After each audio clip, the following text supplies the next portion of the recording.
Gracias por tu tiempo, Julio. Bienvenido al podcast. ¿Cómo estás? No, bien, encantado, un gusto de poder acá colaborar contigo. Oye, te quiero platicar un poco del podcast porque es la primera vez que hablo de finanzas. Ok, Estoy muy enfocada en hablar de heridas de la infancia y cómo la etapa de la primera infancia marca tu autoestima, tu seguridad sí, e impacta en el resto de tu vida adulta. Y bueno, luego esas heridas, si eres papá o tienes un niño a tu cuidado, pues le estás pasando automáticamente como que ciertos patrones de conducta, ¿no? así es. Y bueno, te escuché en un podcast hace unos meses y me encanta el enfoque que le das a las finanzas. Sé que eres experto en esto, pero el hecho de que hables como que también un poco de esto, la primera infancia, las bioneurofinanzas, también he escuchado que las mencionas. Sí, Entonces, vamos a hablar de todo esto para las personas que nos están escuchando. excelente. Bienvenido, Julio, otra vez. Platícanos un poco de ti, por favor. Sí, con gusto. Fíjate, yo soy conferencista, asesor y educador financiero.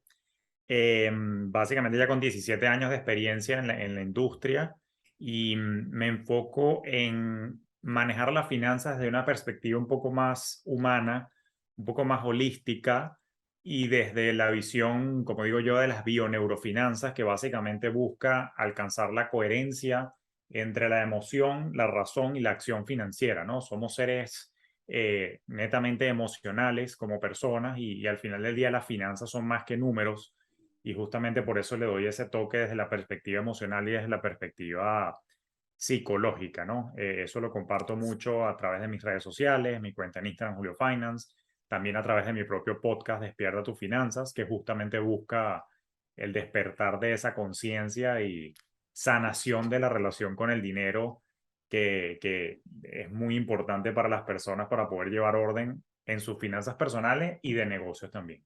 Claro, me encanta el enfoque que le das. A esto viene mi primera pregunta, de si la relación que tenemos con el dinero está en el subconsciente. Sí, la respuesta es un rotundo y en mayúscula sí. Fíjate que, como tú bien sabes y seguramente ya has mencionado anteriormente, el 95% de las decisiones que nosotros tomamos en el día a día con respecto a todo en la vida ocurre en lo que llaman el sistema rápido de pensamiento, según lo expone el psicólogo y economista Daniel Kahneman, eh, donde básicamente eso está a nivel del subconsciente, toda vez que el cerebro lo que está buscando es ahorrar energía y crear una suerte de atajos o formas rápidas de tomar decisiones en el día a día. Entonces, ¿qué es lo que ocurre?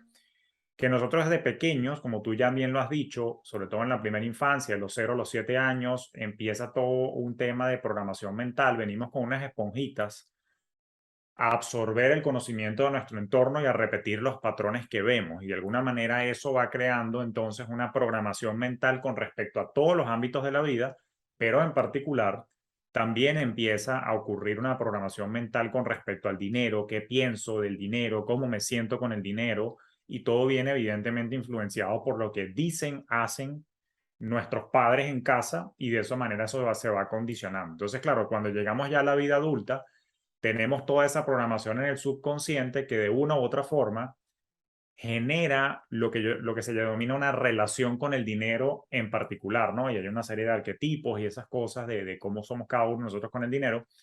Y en psicología justamente financiera se estudia eso mucho para poder entender por qué estás donde estás y cuáles son las posibles sombras que tienes que estar vigilando de tu toma de decisiones, porque probablemente tienes entonces en el subconsciente una programación que no sea la más coherente o la más funcional para poder ser abundante y para poder tener bienestar financiero. Entonces, definitivamente es algo que hay que Claro, estudiar de qué es lo que hay en el subconsciente. claro. ¿Por qué piensas siento que es muy generalizada la idea de que el dinero es malo? No sé si es una creencia en México, en Latinoamérica sobre todo, Sí. pero siento que muchas personas, por lo menos a mi alrededor, como que inconscientemente crecemos con esa idea. ¿O tú qué piensas de esto? Mira, qué bueno que me haces la pregunta y por eso me encanta discutir de estos temas en español, porque como latino, como hispano y como economista que soy, estudioso de la conducta humana, pseudopsicólogo, sí naturalmente en Latinoamérica hay un arraigo cultural muy negativo con respecto al dinero. Sí. En líneas generales lo hay a nivel mundial. La cultura anglosajona ligeramente lo tiene, o sea, creo que lo tiene todo el mundo, pero hay culturas que lo tienen como más arraigado que otras, ¿no? Y estoy hablando así Ok. como con mucha diplomacia porque me da a veces dolor como latino decirlo, pero es una realidad. Sí. Fíjate, como economista te hago una pregunta. ¿A ti te parece que Latinoamérica es la región del mundo más desarrollada económicamente y abundantemente del mundo? ¿Sí o no? No. No lo es, ¿verdad? Ahí empieza tu curiosidad. ¿Por qué no lo seremos? Hay toda una serie de teorías, argumentos, explicaciones históricas, geográficas, pero yo me quiero basar en el tema cultural, ¿no? Y es que empecemos por entender, aquí se me sale a mí el antropólogo cultural, ¿no? Hay que entender un poquito las raíces de por qué pensamos como pensamos.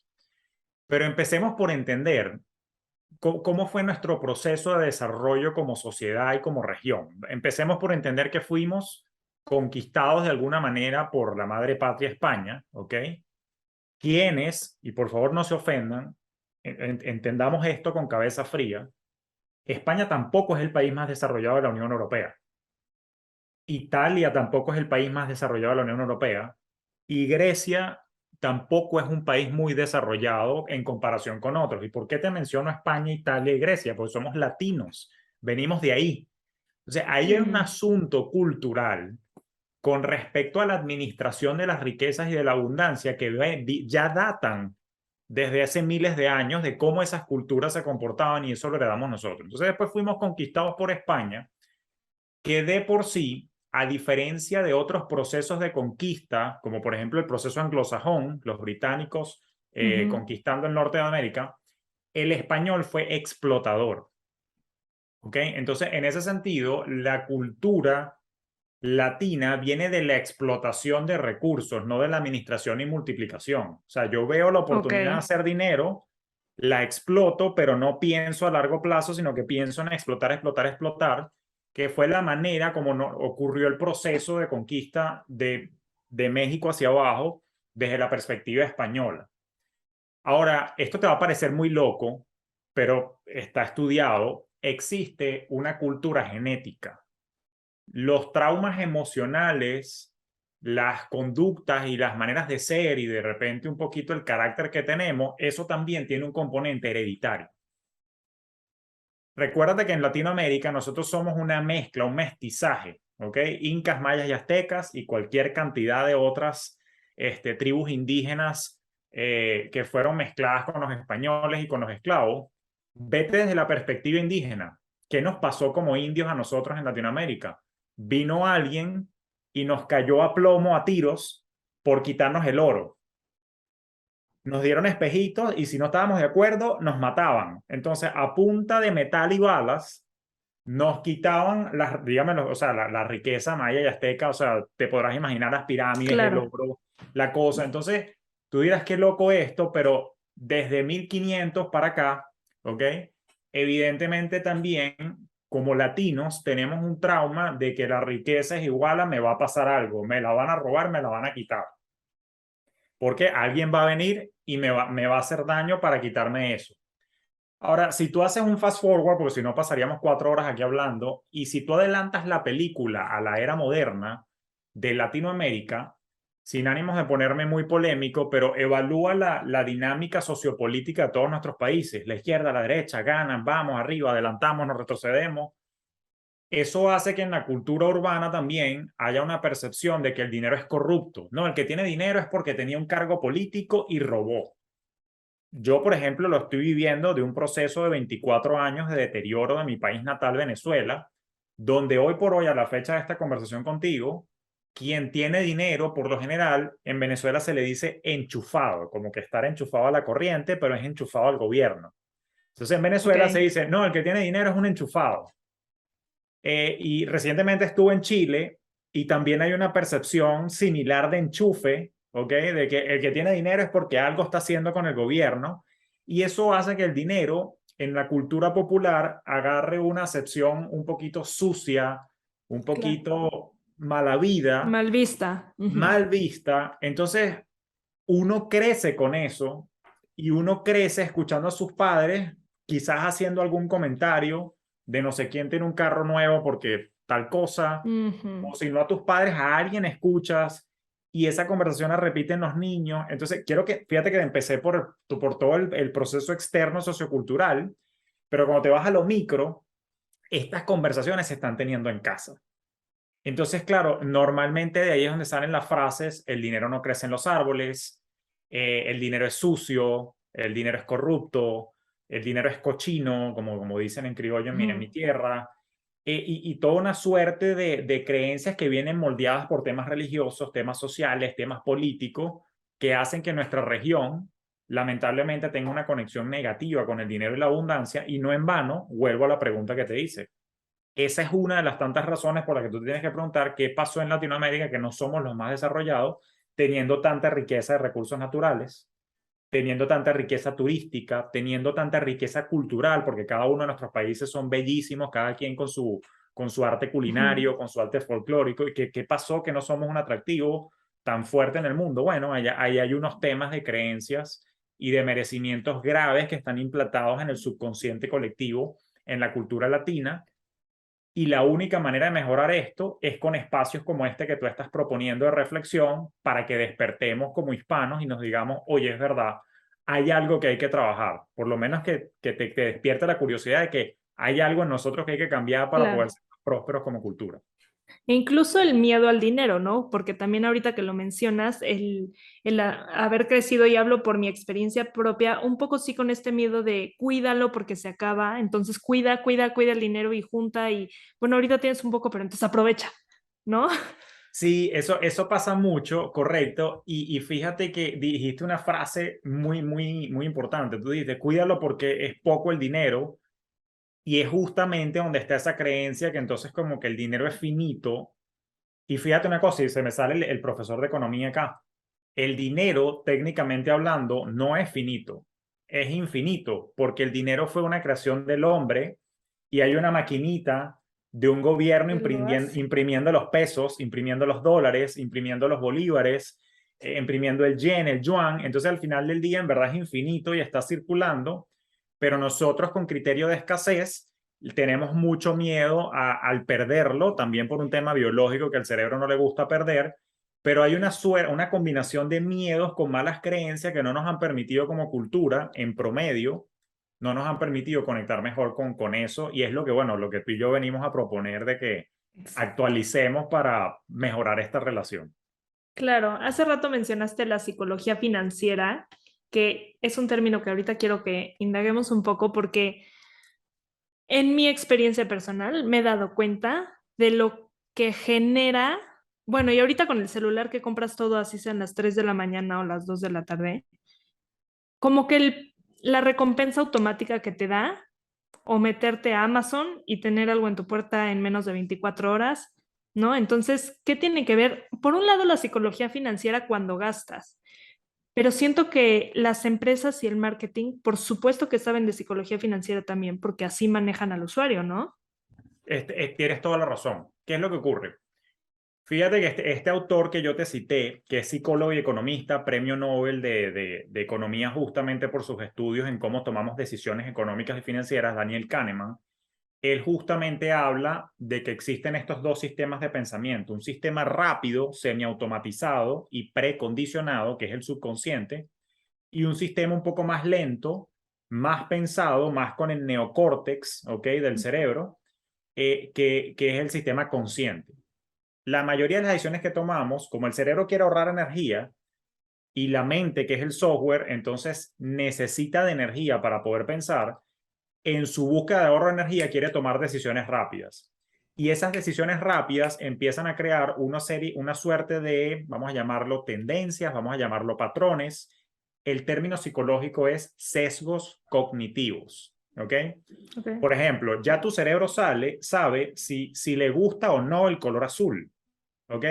Y de repente, si tú ves el color azul que estás viendo acá atrás, como tu cerebro ya sabe que le gusta, a ti te parece agradable la imagen. Como puede ser lo contrario, o sea, a tu cerebro no le gusta el color azul, de repente puedes estar inconscientemente como que, uy, me cae mal Julio, pero no es que es más mal Julio que te cae, es que el azul no está haciendo que a ti te guste en caso que sea eso. Entonces, como el cerebro es así, en mercadeo, las marcas entienden este tipo de cosas y conocen lo que llaman los detonadores de tu toma de decisiones, el manejo de colores, el manejo de ciertas palabras, el manejo de cierta manera de decir las palabras para detonar o no esa urgencia, ¿no? Entonces, el tema de la psicología financiera es interesantísimo porque cuando nosotros entendemos cómo funciona nuestra mente y cuando nos conocemos a nosotros mismos, nosotros podemos estar en la capacidad de identificar qué me gusta y qué no y qué me hace ser impulsivo al momento de comprar o al momento de invertir, al momento de utilizar el dinero en líneas generales. Entonces, claro, si yo me autoconozco y me regulo,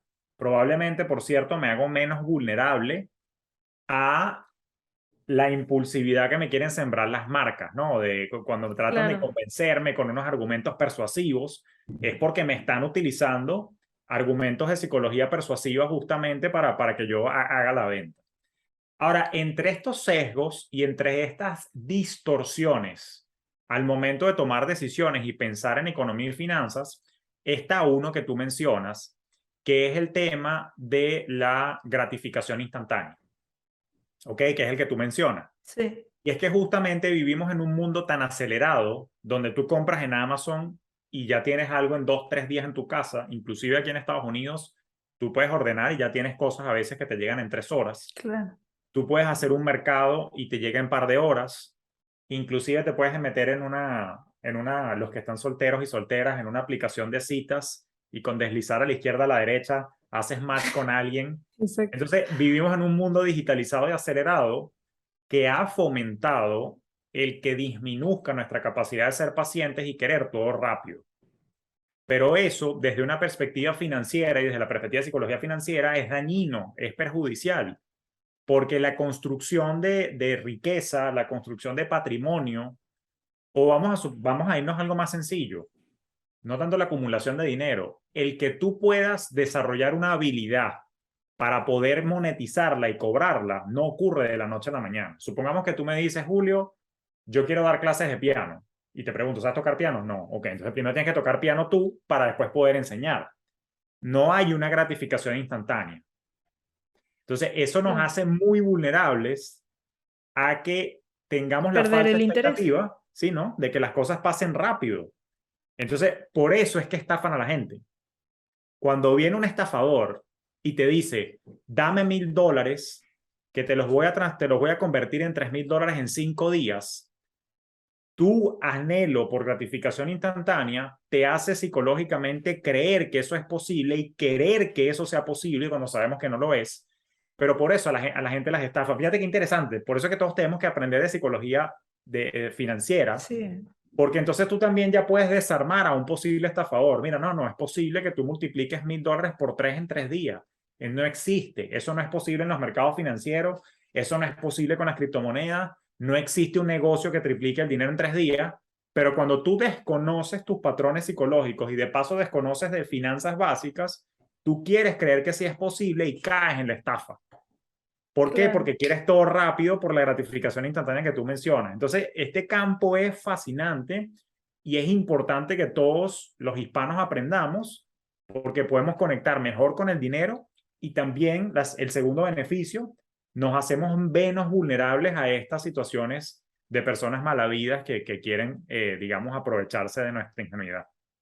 Claro, y es un paso más a conocerte mejor. Sí, Lo menciono porque siempre en las entrevistas que he hecho, busco hablar como que el lado más humano del tema que estoy tocando.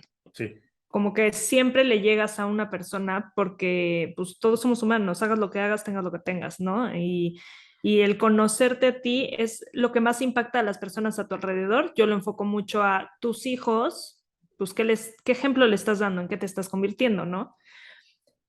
Escuché el otro día en una entrevista que hiciste que hablas de los 4 lenguajes del dinero, que por supuesto nunca había oído y me llamó mucho la atención el empezar a cuestionarme qué lenguaje del dinero tengo yo. Entonces, no sé si nos puedes compartir un poco cuáles son estos 4 lenguajes y sí, pros, contras. con gusto, ¿no? Encantado. Fíjate que interesante. En función de todas las cosas que tú absorbes de la cultura, de la religión, de tu entorno, de la sociedad, de lo que escuchas de tus padres, lo que vistes en casa, lo que viste en televisión, a nivel del subconsciente se va creando un concepto del dinero, ¿ok? Que Claro. puede ser bueno, no tan bueno, puede ser neutro, no todo tiene que ser tan malo. Pero ese concepto que tú tienes del dinero queda grabado en tu subconsciente, en tu programación mental, y por ende eso condiciona la manera como tú sientes, la manera como tú piensas y la manera como tú actúas, bioneurofinanzas, en todo momento a lo largo de tu vida, ¿no? Y en psicología financiera hay una teoría que se llama prácticamente, más que el lenguaje, los libretos del dinero. Yo le digo lenguaje porque se parece a los lenguajes del amor. Y la Ujú. gente conecta con ese libro de Gary Chapman de los 5 lenguajes del amor. Pero técnicamente se le llaman los libretos del dinero, que es una teoría en psicología financiera que apunta a entender las posibles causas de distorsión de tu relación con el dinero. O sea, se encarga de enseñarte, mira, ten cuidado porque tú piensas con el dinero de esta manera y puedes fallar por esto. O sea, se enfoca más en las maneras en las que podemos fallar gestionando el dinero.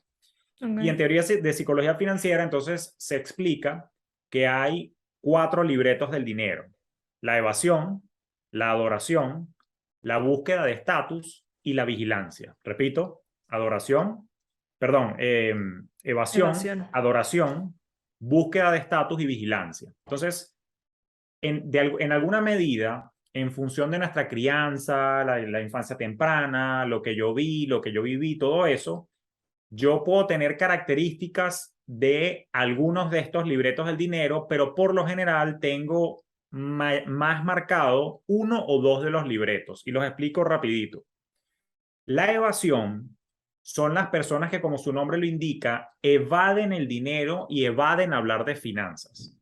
Quienes hacen vida en pareja, si tienes una pareja que no le gusta hablar de finanzas, que se incomoda, o que de repente, si tú eres una persona que se pone nerviosa cuando tiene que meterse en la banca en línea, cuando tiene que ver los números, de alguna manera, o sea, no le gusta hacer un Sí. presupuesto porque él sabe, le da como ansiedad.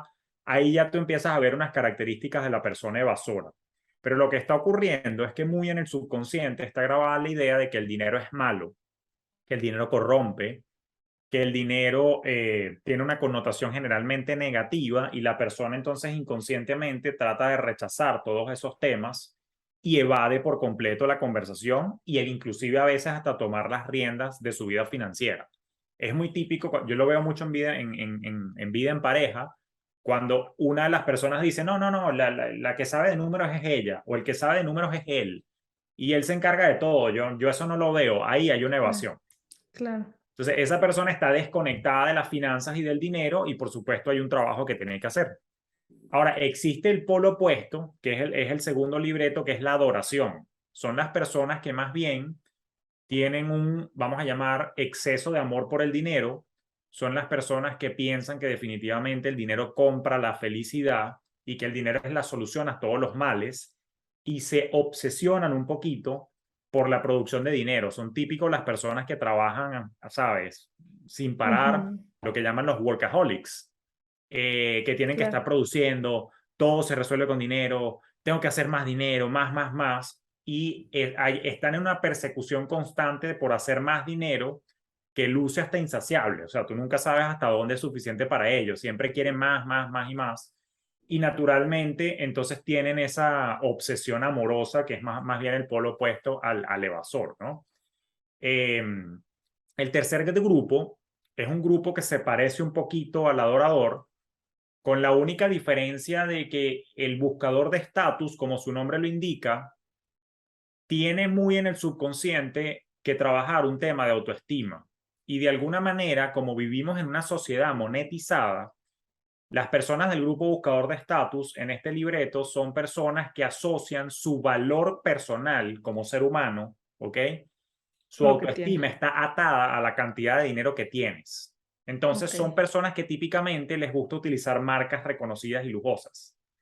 Cuando tú ves a una persona con la cartera Louis Vuitton, Ujú. los zapatos Gucci, el cinturón de marca que se le vea el logo grande, o la camisa con el mega logo acá, y las personas que siempre tienen un afán por tener un carro último modelo, un celular último modelo para que vean que tienes dinero y como dicen en México, tienes Claro. mucha lana y que te está yendo bien en la vida. Sí, Las lo personas tengo que que necesitan enseñar. eso, las personas que necesitan enseñar, mostrar su estatus, son buscadores de estatus. ¿Eso es malo? No necesariamente, o sea, no exageradamente malo. El problema es cuando evidentemente tratas de mostrar una vida que no te corresponde. O sea, no tienes ni para pagar la renta, pero estás mostrándome un carro Claro, costosísimo. O de repente no tienes ahorro ni reservas, pero entonces vas y te compras una, ¿sabes? Una cartera que de repente es muy costosa. Ahí es donde viene la irresponsabilidad del buscador de estatus y entonces tiende a ser muy gastivo, gasta demasiado, en exceso, y ahí hay un claro. problema que hay que atender también. Y por último, y no menos importante, estamos, porque me incluyo allí, los del libreto de la vigilancia, ¿no? Que somos personas que somos más numéricos, más al detalle, estamos controlando el presupuesto al centavo, estamos, tú sabes, viendo en qué se gasta cada centavito, y tú dirás, bueno, pero eso suena como más responsable. No, porque también hay una obsesión por el control. ¿Lo ves? Claro. Y eso no es tan positivo. Somos Todo las personas. en exceso es malo. Todo en exceso es malo. Entonces, los vigilantes normalmente somos la típica persona que cuando tenemos que comprar algo, nos tardamos 6 meses en tomar la decisión viendo 10 páginas web. Ah, necesito comprar un celular nuevo. Ok, déjame leer todos los reviews, déjame leer todas las opiniones, déjame comparar los precios hasta que dé con el mínimo y resulta que a veces nos cuesta más el tiempo que invertimos haciendo la Claro, búsqueda que lo que debió ser. Somos las personas que, por ejemplo, manejamos 5 kilómetros más al norte con tal de poder poner combustible unos centavitos más baratos.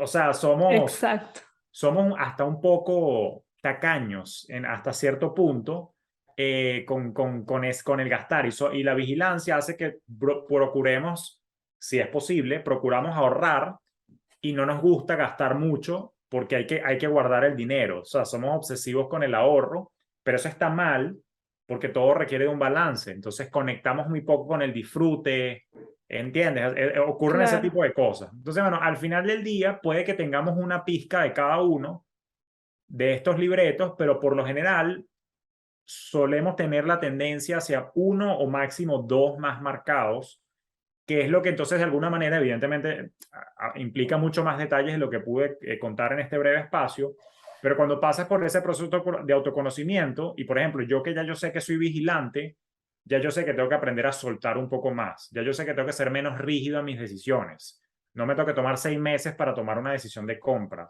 no tengo que manejar Claro. 5 kilómetros más para ahorrarme unos centavos Ahorrarte, cuando sí. en realidad la manejada extra se consume los Te lo centavos que estás. ahorro o mi Exacto. tiempo. Entonces, cada uno de nosotros pasa por un proceso de autoconocimiento que es crucial, que cuando te identificas con un libreto, tú ahora pasas a estar un poco más despierto a nivel de conciencia y dices, ok, como tengo esta tendencia de este libreto, ya sé que tengo que tener más cuidado. Por ejemplo, supongamos que eres una persona buscadora de estatus. Ah, bueno, ya sabes que cuando te provoca comprar un pantalón de marca o algo, tú te empiezas a preguntar, ya va, ¿lo estoy haciendo por impulso o porque en verdad lo Exacto. necesito? Si no lo necesito, ok, déjame ponerlo en el carrito de compra 2 días a ver qué pasa. Y si no es algo necesario porque me Piénsalo. quedé sin pantalón, lo compro. Pero ya va, pudiera comprar otro pantalón que sea igual de bueno, pero que por el hecho de que tenga el logo no sea tan costoso. ¿Entiendes? Empiezas como a Claro. regularte una vez que te das el permiso de conocerte un poco mejor y por eso es Justo. interesante explorar esto. Exacto. ¿Y cómo podemos empezar a conocernos? Bueno, yo estoy segura que soy evasora totalmente, pero qué? Ya me di cuenta, ¿qué hago? Sí, una vez que lo haces, lo que tienes es que pasar por un proceso de tratar de no operar en piloto automático, sino ser lo que llaman en Estar más inglés consciente. más consciente, más pleno, más mindful, ¿ok? Estar un poco más Mindful. consciente. Y, por ejemplo, en el caso de la evasión, por ejemplo, ¿qué pasa con la evasión? Que uno tiene que entender que al cerebro no le gusta la incertidumbre. Y evadir el presupuesto, evadir el monitorear tus finanzas, en el largo plazo te pasa una carga o un costo emocional más pesado.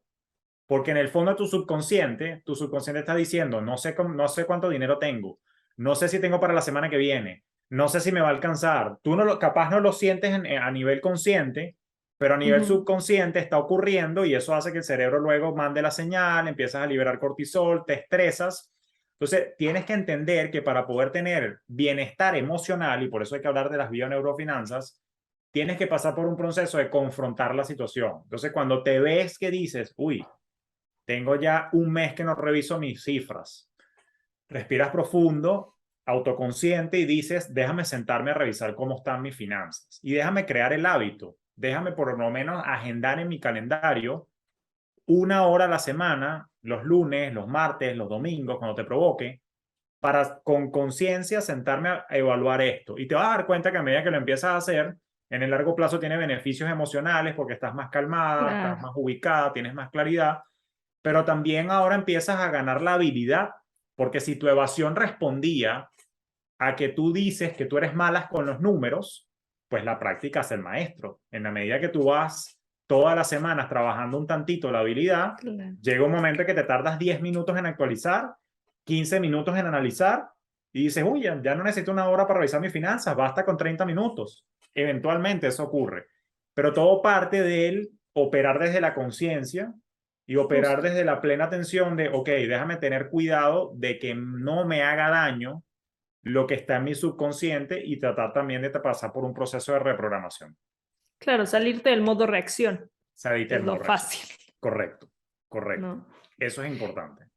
Y hablando de los lenguajes del amor y los 4 lenguajes del dinero o libros del dinero, libretas, como le dijiste, en una relación de pareja, que uno es evasor y el otro es buscador de estatus, por decirte un ejemplo, Ujú. que se puede trabajar en terapia esto, porque Sí, claramente el dinero llega a tener problemas en una pareja. sí, de hecho, fíjate tú que las discrepancias con respecto al manejo del dinero son la segunda causal de divorcio más importante después de la infidelidad. Qué grueso. Es, Claro. es terrible, es terrible. Y claro, porque genera fricciones. Aquí hay varias recomendaciones. La primera recomendación es, evidentemente, tenemos que pasar por el proceso que tú invitas de autoconocimiento. Yo tengo que conocerme yo primero, ¿ok? Tengo que entender quién soy. Y en una pareja, cuando ambos hacen ese proceso de autoconocimiento, algo que me parece a mí muy terapéutico es compartir con el otro mis propias autoobservaciones. Pero el otro tiene que recibir el mensaje desde una posición de respeto, desde una posición en la que no haya juicios de valor. O sea, por ejemplo, Ujú. el evasor con el buscador de estatus. Si viene en un momento de vulnerabilidad el buscador de estatus a decir, sí, es que yo me siento mejor cuando tengo el cinturón Gucci, la otra persona no puede en un tono burlón decir, qué pendejada lo que acabas de decir. O sea, porque ya está enjuiciando Claro. a la apertura de la otra persona que te está diciendo algo. Entonces, yo no puedo Ya llegar a la causó un conversación. conflicto. Sí, ahí empieza el Ah, conflicto, pero es que me parece pendejo que compres el cinturón. Ya va, pero es que para él no es pendejo. Hay un tema de exacto. autoestima que él tiene y es válido reconocerlo. ¿Que es lo más eficiente y Justo. propicio financieramente? No lo es, pero hay un tema que hay que validarle. Ah, Sí, ok, entiende que viene de algo. viene de algo. Entonces, claro, que hay otras maneras de elevar tu autoestima y mantenerla elevada, la hay, la buscaremos, pero hay que validar y respetar la posición del otro. El problema viene porque no nos respetamos. Vengo y te critico, vengo y te ataco. Es que tú gastas demasiado y yo te he dicho que tenemos que ahorrar. Cuando ya vienes con esa actitud a Bye. pelear, Sí. se cae todo el modelo. Entonces, la comunicación tiene que partir desde el libre de juicio y desde el respeto y hay que tener una conversación sincera donde pues, se puede repasar qué piensas tú, cómo te fue en tu casa, cómo fue tu experiencia financiera de niño, tuviste una infancia muy Exacto. restringida, tuviste una infancia muy próspera, porque ojo, los que tuvieron una infancia muy próspera y abundante también pueden ser evasores, a pesar de que vieron buen dinero en el hogar, como lo había, Claro. no conectaron con el dinero, lo daban por existente Por y dado, hechos, ¿eh? lo daban por hecho. Siempre hay. Sí, y Exacto. eso ocurre también. Entonces, fíjate que los que crecieron en un hogar próspero también tienen ese tema. Ojo, y también pudo haber sido un hogar próspero que consumía marcas. Y no, claro, tenemos que ser Claro. la persona con el coche más caro de la cuadra. O sea, eso pasa tanto en hogares abundantes como no abundantes. Hay todo tipo de Claro. mensajes. Entonces, con la pareja hay que tener una sana conversación donde cada uno desnude su mente, ¿ok? Y el otro sirva de interlocutor y que ayude a la persona a un proceso de interpretación. O sea, que la terapia puede ser entre las parejas o los dos con un terapeuta como tal, pero siempre que haya ese respeto puede haber una conversación bonita, entender por qué piensas como piensas y por qué eres como eres. Ahora, la segunda parte de ese autoconocimiento y exploración es la aceptación y corrección. Es decir, si yo me sé buscador de estatus y si sé que entonces efectivamente reconozco con humildad que tengo tendencias en gastar en exceso, me pude haber comprado un jean de $20 en lugar de uno de 150 y era la misma calidad, ambos hechas en China o en Taiwán o donde sea, pero la diferencia es que uno tiene el logo y por el logo pagas Claro. más. Ojo, yo no tengo nada por cierto, en contra de las cosas de marca. Lo que digo es que siempre y cuando para mí la cosa de marca sea un gasto, digamos, chico, No comprometa otras no cosas en compromete otras tus cosas y yo finanzas. me puedo, o sea, si para mí comprar, y valga la cuña, a mí, por ejemplo, yo tengo acá mi lapicero Montblanc, pero para mí comprar el Montblanc, gracias a Dios y a mis esfuerzos, es como comprar un lapicero Exacto. cualquiera, entonces me lo puedo permitir sin ningún problema. Ahí es cuando viene el detalle, ¿no? Con respecto a eso. Entonces, cuando yo acepto mi condición, yo entonces tengo que pasar a aceptar, ok, tengo que tener cuidado, porque cada vez que se me antoja comprar algo, sé que se me puede, me puedo volar el Ujú. presupuesto y también puedo generar un malestar con mi pareja, entonces déjame pensar o ver si, bueno, si me gustan las marcas, bueno, de repente cuando pueda me doy un buen gusto en una fecha especial, diciembre, en mi cumpleaños me doy un autorregalo, o sea, Claro. empieza la regulación de tu conducta de forma tal de que no genere fricciones con tus propias finanzas ni fricciones con la pareja. Entonces es importante trabajar con la humildad y bueno, hacer un trabajo también de ego en terapia para aplacarlo un poco y que te permita reconocer que hay algo que tienes que ajustar en tu conducta financiera. Claro. Oye, y en el podcast que tienes de Despierta tus finanzas, ¿qué enfoque le das? Fíjate, en líneas generales te muestro todo tipo de temas de finanzas personales y de negocios, pero desde una perspectiva siempre un poco más humana. Evidentemente siempre se tocan temas técnicos, es Sí. posible que en un episodio te hable del ahorro, es posible que en un episodio te hable de las inversiones, es posible que en un episodio te hable de finanzas de negocio, pero siempre está el componente humano y cuando digo el componente humano me refiero más que todo al componente mental, al componente psicológico y emocional Eso. del cuáles son las implicaciones psicológicas y emocionales de eso que te estoy comentando, ¿no? Y evidentemente cuando también tengo entrevistas, siempre busco el lado humano del emprendimiento, el lado humano de las finanzas en pareja, el Mm, lado humano de todo este tema, de forma tal que nos entendamos y que nos aceptemos como seres emocionales y no como individuos racionales matemáticos, tal como la economía clásica, por cierto, lo hacía ver como que éramos unos individuos súper racionales que pensábamos nada más con la neocorteza y a todos le sacábamos una matemática y ya no, somos seres muy emocionales y la emoción te lleva a ciertas impulsividades que a veces entorpecen tu crecimiento financiero y tu conexión con el bienestar. Por ejemplo, si eres una persona impulsiva que le gusta gastar, gastar, gastar, probablemente no ahorres para el retiro. Entonces tienes que aprender a conectar también con una inteligencia emocional. Entonces mi enfoque es inteligencia financiera con inteligencia emocional. Y me bueno, encanta. ahorita que sigo evolucionando, porque yo también voy evolucionando y creciendo y aprendiendo, paso a paso está insertándose en mi verbo y en mi contenido la inteligencia espiritual en todo esto también. Qué padre. ¿Tienes algún libro que nos recomiendes como para empezar a entender de finanzas? Digo, yo no sé de finanzas lo que estoy hablando contigo ahorita, así que Sí, sí, sí. Mira, como reconozco que el aspecto mental es importante, hay un libro que a mí me encanta. El título es como dicen en inglés cheesy desde la perspectiva de que ujú. por un tema de mercadeo había que llamarlo así, pero se llama Piense y hágase rico, ¿ok?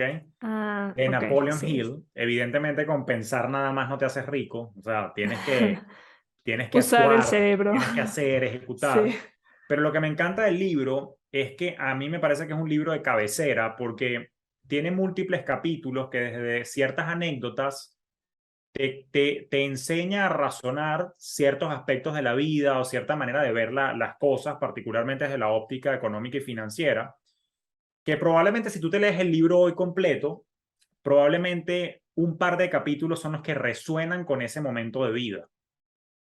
Y por eso es que yo invito a que ese libro se lea por lo menos una vez al año, porque capaz tú el año que viene Qué interesante, sí. vas a estar en otro momento de vida Tu y de situación es repente, otra. por inventarlo, el capítulo 8 es el que más encaja con ese momento tuyo de vida y captas y absorbes mejor el mensaje. Entonces, yo creo que es un libro que vale la pena comprar, Piense y hágase rico, de Napoleon Hill, y leerlo por lo menos una vez al año.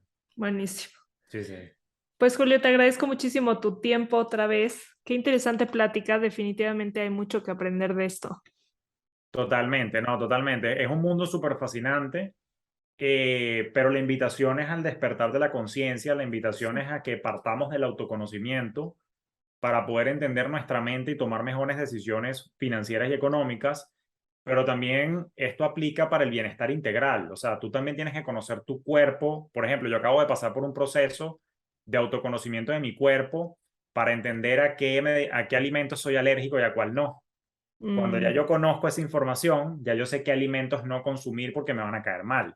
Entonces, Claro. pasa con todos los aspectos de tu vida. Todo parte del conocerme, qué me beneficia, qué me sirve y qué no, para pasar entonces desde la perspectiva más de pensamiento pleno a tomar decisiones un poco más intencionales y alineadas con mi bienestar. Entonces, de eso Totalmente. se trata y por eso me encanta que invites al autoconocimiento porque creo que es la base de todo el progreso a todo nivel. La base, completamente. Así es. Déjanos, por favor, tus redes sociales, cómo te contactamos. Seguro. Bueno, principalmente les invito también a escuchar mi podcast Despierta tu Finanzas, que está disponible en todas las plataformas tradicionales, más YouTube. Y también me pueden conseguir en Instagram a través de mi cuenta Julio Finance. A pesar de que el nombre es medio anglo, el contenido es totalmente en español. Entonces, en Instagram está mi Perfecto. comunidad principal, Julio Finance. Buenísimo. Otra duda que me acaba de surgir, ¿das asesorías personalizadas? Sí, hay múltiples maneras en las que yo apoyo a mi comunidad. La primera y principal, despertando su conciencia a través del podcast. Acto seguido, tengo mi proyecto Fintel Hub, que es el Centro de Inteligencia Financiera y de Bioneurofinanzas hispano, donde tenemos distintos programas educativos en finanzas personales y en finanzas de negocios. Tenemos el programa Despierta tus finanzas para empezar a despertar la conciencia, trabajar la relación con el dinero y organizar las bases financieras. Seguidamente está el programa Despierta tus inversiones para planificar un poco el futuro y hacer diseño y estructuración patrimonial. Y para las personas que son más de perfil emprendedor y que quieren ordenar las finanzas de su negocio, está el programa Despierta tu negocio. Una vez que se forman, porque prefiero que primero pasen por mi formación, primero el podcast, después las formaciones. Una vez que están ya formados y tienen la base teórica, si se dice, y práctica, con gusto, yo tengo también citas de asesoría personalizada, consultoría para negocios, pero normalmente me gusta empezar por la educación para que podamos tener un lenguaje y Claro. un método y una esquema de trabajo Base, sí. común que haga más sencillo. Entonces, después cuando me visitan en las citas de asesoría, ya estamos hablando el mismo El idioma y mismo le sacan más idioma. provecho porque ya la parte básica la cubrieron con el programa. Exacto. Pues Así Julio, es. muchísimas gracias. Te dejaré tus datos en el post del episodio para las personas que nos están escuchando y espero tenerte de vuelta más adelante. Seguro que sí, con gusto y bueno, gracias por la oportunidad de compartir contigo y tu audiencia. Que estés muy bien, Julio. Vale, gracias.